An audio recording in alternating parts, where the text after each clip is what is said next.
Story time, I'm back.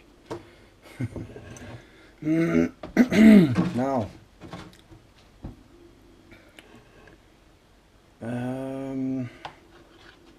well, it's not all that.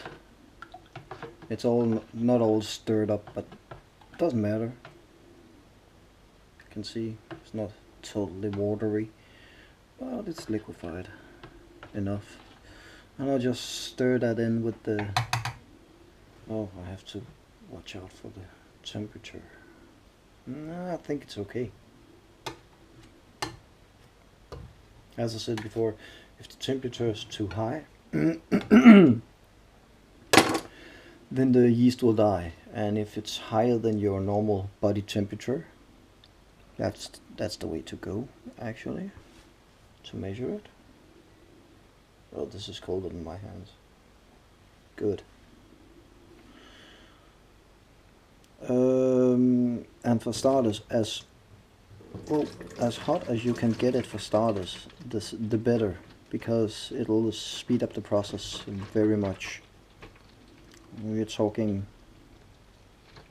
2 months in advantage. Now normally you can do this part of the thing and measure out how much water you would need and make some good tea and use the water from the tea. Because if you use specialized tea, then you'll actually get all the goodies of taste into the wine. This is something that is called drink of gods, or drink for gods. Shit, it's hot. In Viking Age, that's what we call it.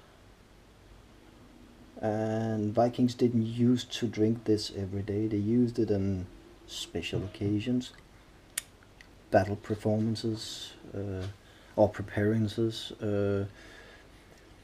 Used them for weddings, ceremonial tributes, things like that.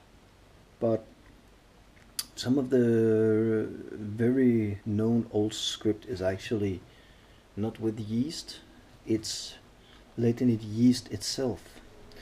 If you take honey and stir it up, 2 pounds, we call it 1 kilo, to 1 liter of water, and let it sit in an open can, it'll start yeasting itself.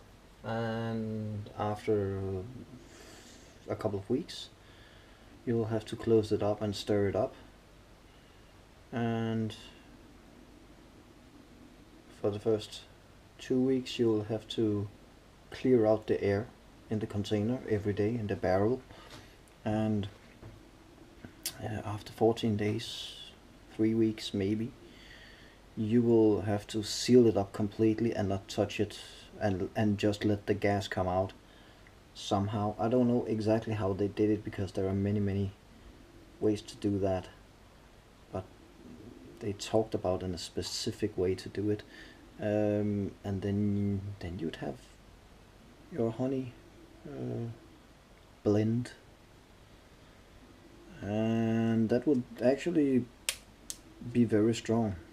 It is a wine, but it has a very specific honey taste. It's sweet, strong, and what's it called? Yeah, spicy.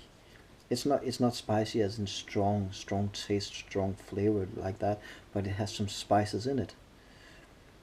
I think I'll add my last one into it, just for fun.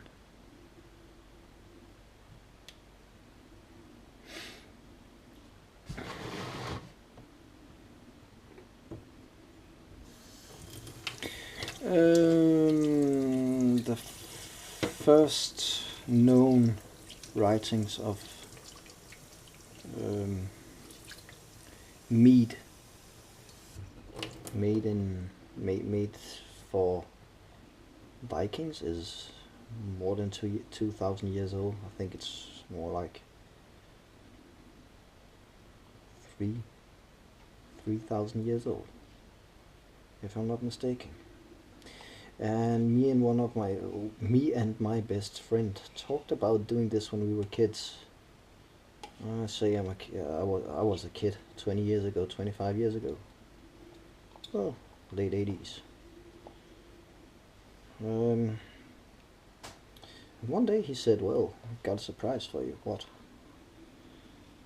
If you open the door, you'll find out. And there he was, outside my door, with a phone in his hand and a barrel. Barrel for making this. I was like, I just thought you would enjoy doing this with me. So now we both make mead. He is 3 months. Every time he makes a batch of meat, he's 3 months in the building, in the process. I'm 1 month in it, and my meat is very, very strong, very potent. His is very gentle and mild to the drink. You get pretty effed up after drinking 2 pints of it. It's like drinking a really strong wine. So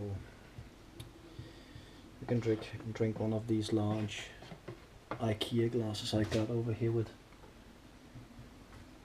one of these, and you get pretty pissed off mine. I'm used to drinking, but not getting pissed every day. And I'd say you'll be in a good mood after 1 glass of those, even though you drink it over some hours. So it's, I don't know how much effect it has. We have a different kind of measuring alcohol in Europe than you have in the States, and even England has a different kind than the States. So it's something like 18%, I'd say. A very strong wine. And the sugar content, or the sweetness content of it, makes it even stronger, because it goes straight to your brain and makes you feel so happy. You could even do this with hemp or grass, weed, call it whatever you want, or take out the THC in it. That is also something that the Vikings used to do to make it taste good, and of course make it work better. And my first batch was actually made with grass in it to give it that flavor, and it was good, but it was very strong. Love the taste of it. Okay, I'm gonna shut off. You don't need to see me pour in again and stuff like that. I'll get back in a sec.